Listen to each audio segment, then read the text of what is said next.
everyone. Welcome to Black Link Magazine. I'm your host. I'm Marva B. I am the CEO and founder of Black Link Magazine, and this is the Black Link Experience. So we want to welcome our amazing guests. I hope I say your name right. Is it Kiandra?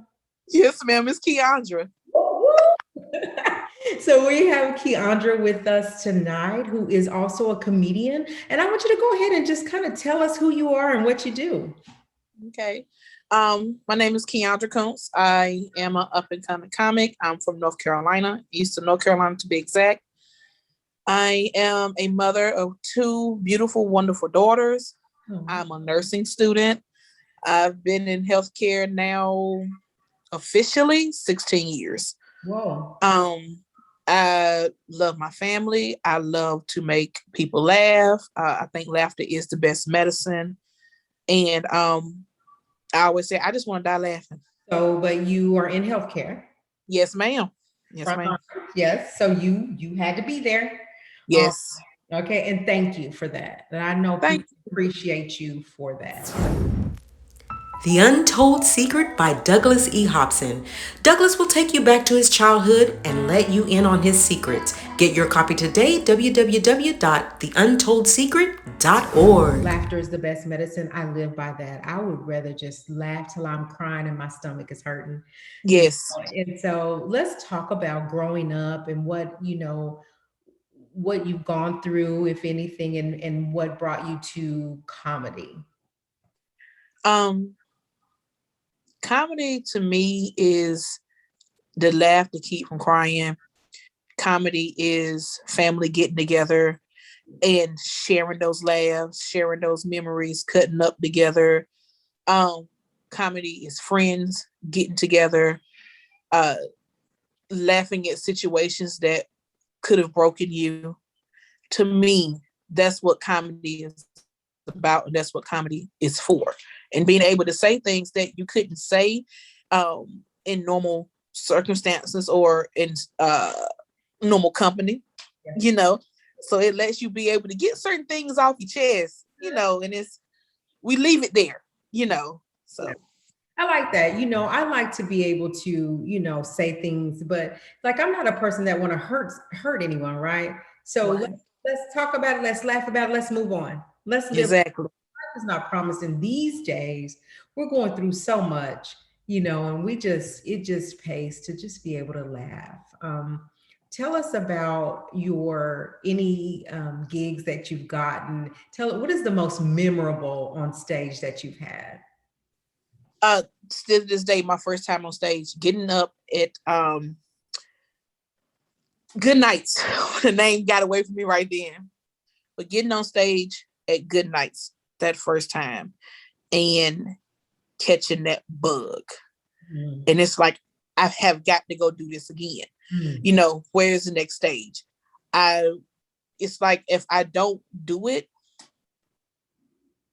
I feel like I'm not complete right now. And I have to get on stage again.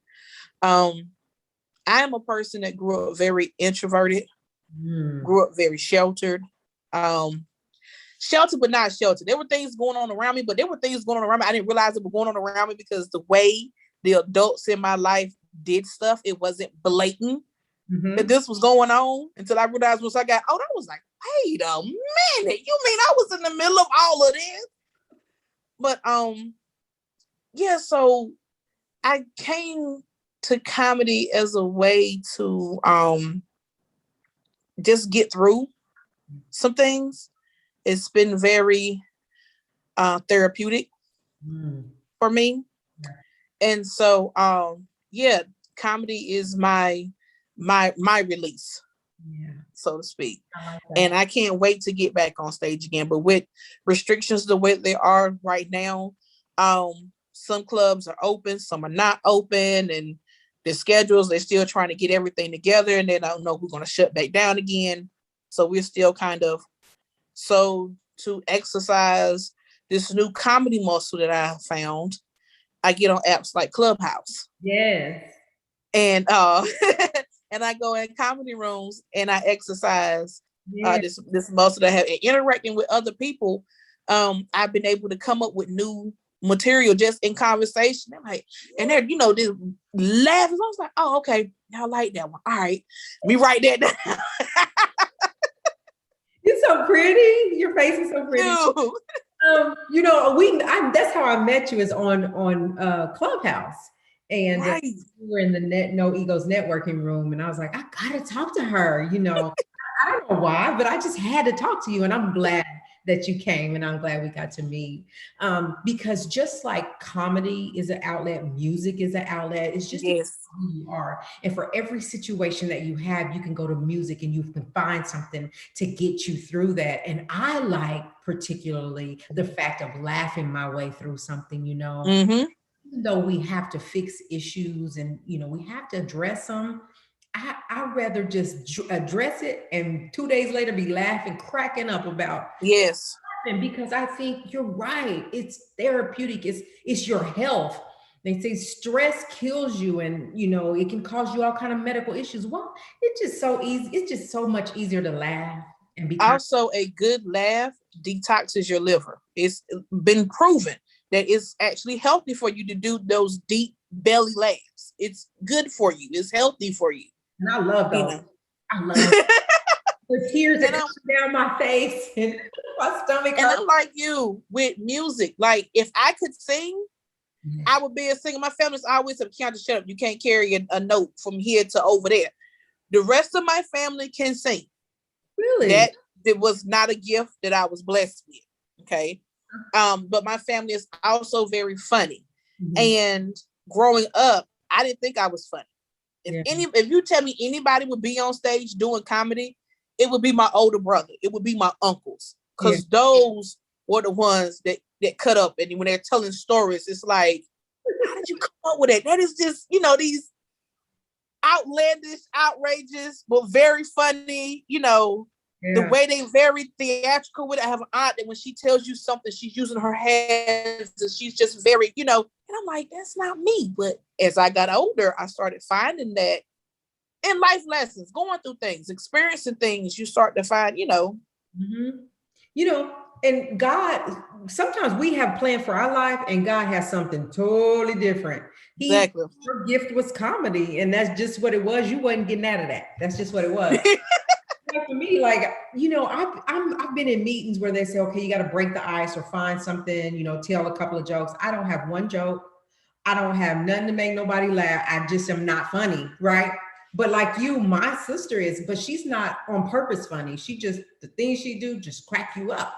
Right. I'm just plain Jane, I'm just here, but I will crack up at a good joke, and I like that. What got you into the medical field, and how long have you been in the health field? I've been officially in the medical field or healthcare field now 16 years. Oh, wow. But I've been in it all my life. I was raised by my grandmother, who at the time my great grandmother was living, who was older. She was 97 when she passed, and I was about to be 9 years old. And she got around in a wheelchair because she had a stroke before I was born. And then she walked with a walker. Okay. So my job, so to speak, was to help my grandmother with my great grandmother. The first diaper I ever changed was my great grandmother's diaper. And she fussed me out because I put it on backwards. And I was like, but I don't know what I'm doing. I just know you're supposed to put this on because I hadn't seen the aide. Yeah, because she had an aide that would come in. I would see the aide go in there. We called her mama. I said the aide go in there and work with mama. So, and she told me, she said, babe, I need my diaper changed. So I said, okay, I'll do it. And then she got on me for doing it backwards. The first bosom I ever saw was my great grandmother's. And she was a very busted woman, but 90 some odd year old bosom is not what you would think. I used to help her with her baths and stuff like that. Yeah. I learned how to cook at a very early age. Yeah. So I would help with meals. My job was to take her spit cup out because she dips enough. Yes. Yeah. So I wake up sometimes, just emptying a nasty spit cup. But that was my introduction to taking care of people. Right. And then when somebody older would get sick in the family, especially if it's in the summertime, well, send Kiandra over there, and she's very attentive. She's gonna make sure they take their medicine, and because I was always listening. Yeah. When the nurse would come by to see my great grandmother, I would be in the corner, even though I'm supposed to be finding me some child like to do. I still had my ear out, and I picked up on stuff like that. Yeah. And so I tried to run away from healthcare. I've done everything else and tried to not work in healthcare. I was like, man, I don't want to be wiping no behinds. I don't want to take care of nobody. I don't, and I've worked in finance. I've worked in banking. I worked in customer service. Like, I've done some of everything. And I keep getting drawn back. That's that God thing. That's that God thing. He had 2 jobs for you to do.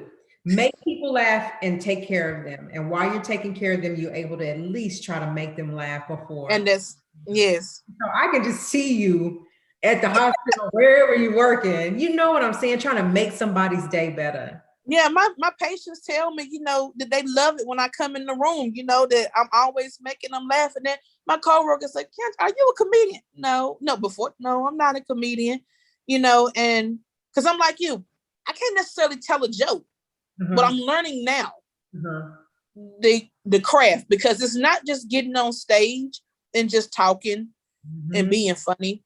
There's an art to writing jokes. Right. And I'm studying it. I'm, learning, and Clubhouse has helped me to do that.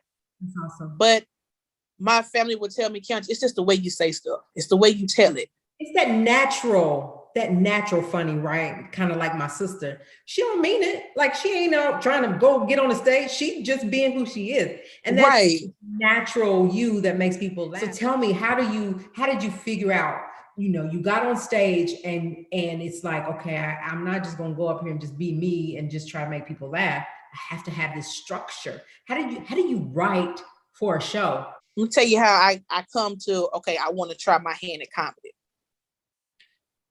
In 2019, I lost my dad. Sorry to hear that. And we did not have the best relationship. We were not close. And people say, well, how can you miss something that you never had? And I don't know about for anybody else. I can only speak from my experience. But it was the most heartbreaking and gut-wrenching thing to go through. And I've lost people close to me, but that was, and for us not to have a father-daughter relationship, it took a toll on me. And you know how people sit back and they do the New Year's resolution, or they, do that reflection at the end of the year. I sat down, I said, you know what, life is too short. And there's all these things that I've always wanted to do. And either I was told not to do it, or because I was scared, or whatever the case may be. I wrote a list, and I said, before I leave this earth, I'm gonna accomplish everything on this list. Right. And doing an open mic was one of them. Trying my hand at comedy. This was in right after Christmas of 2019. Okay. Well, 2020 comes along, and the damn world I went to hell in the handbasket.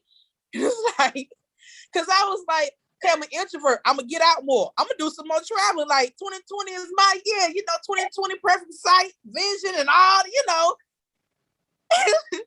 COVID said, no, you're gonna sit your behind in the house. You ain't going nowhere but to work and back. That's it.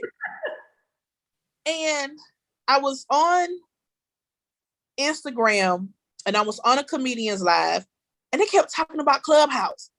What is this new app, and you got to have an iPhone, you got to be invited and all that. So I downloaded, put my name in. Then I went on Facebook, say, everybody at Clubhouse invite.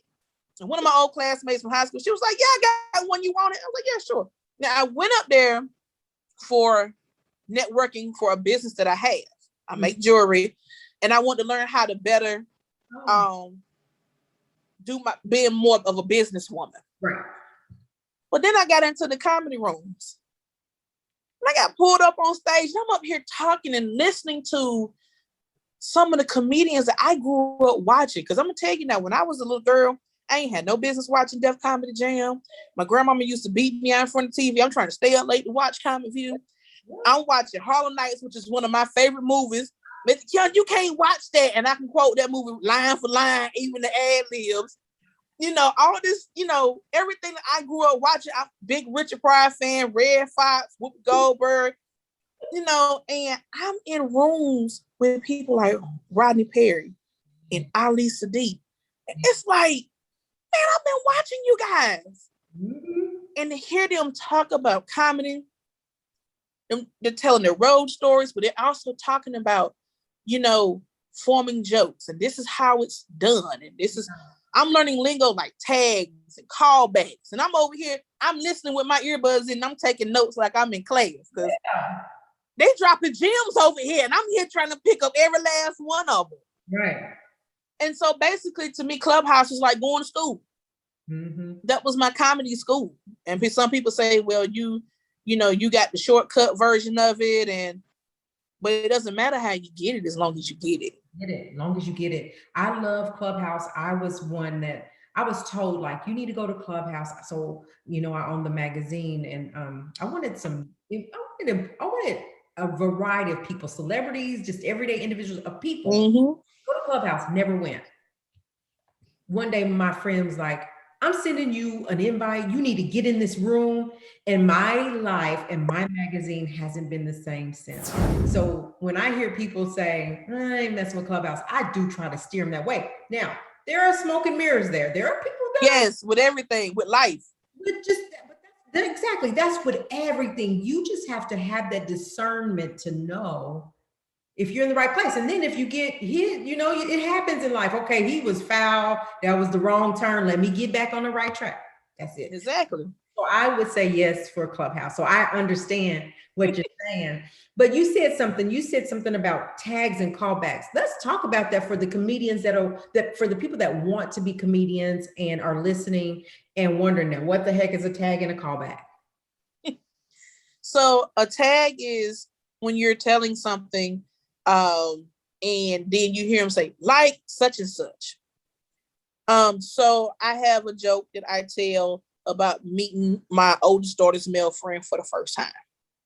And I'm talking about how tall this young man is. Like, he looks like a grown man. And I'm saying, he's 6'5", look like he about 250 pounds. I said, he looks like he's a center for the Lakers. So that center for the Lakers is a tag. So it gives you something. Okay, it's a visual I can relate it to. Oh, I can visualize what now she's talking about. And that's a big monstrosity of a young man who was only 15 years old. Right. I get that. Okay. So then a callback. A callback is when you refer back to earlier in your joke, or it can even be when, another comedian was on stage and you refer back to something that they said. Oh, okay. Learn something every day. I didn't know that.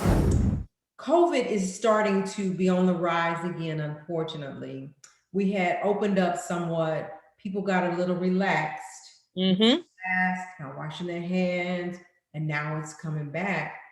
And so are you prepared to be virtual, do comedy virtual? What is your plan?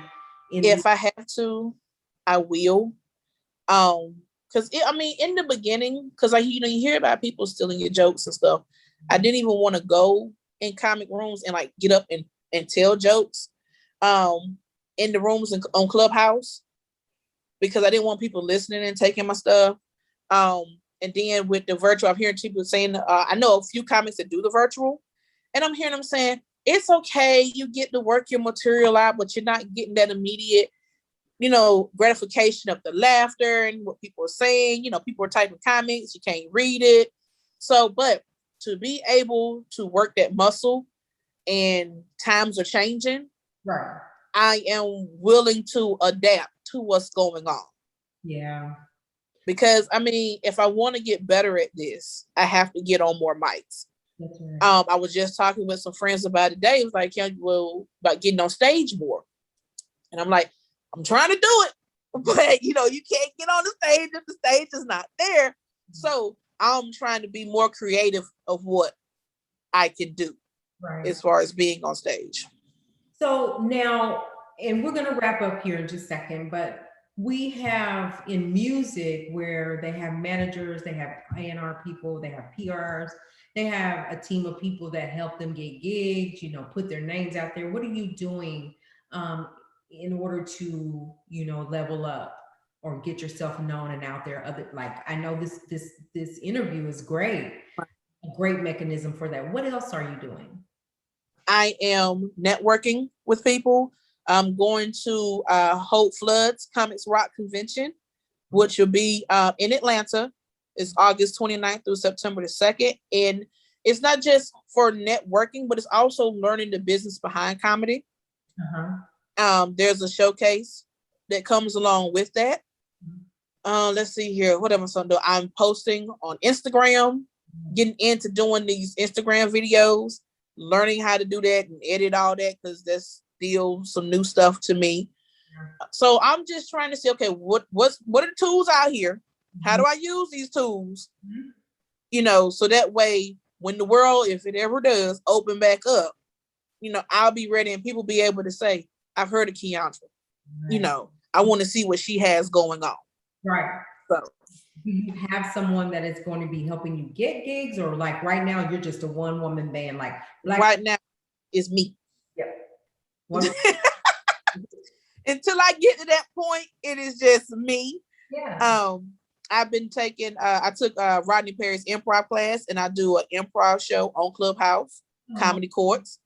That's on Mondays. I do another improv show that is For the Record on Tuesdays. So if anybody wants to hear me, and now that Clubhouse is open for everybody, and they're doing they're trying to do more things kind of like YouTube, but more audio based. So you'll still be able to hear me. I'm out here. You might not be able to see me. What's the name of the rooms on Mondays and Tuesdays? Monday, it is Comedy Courts, and that is Comedy Courts. Okay. And that is the brainchild of Corey Sherrill, another comedian. Okay. And Miss Tina Graham, who is the godmother of comedy, is affiliated with that particular show. And she's a lovely woman. Mm-hmm. And then Tuesday nights is For the Record. Okay. And that is the brainchild of Wavy Crockett, who is another comedian.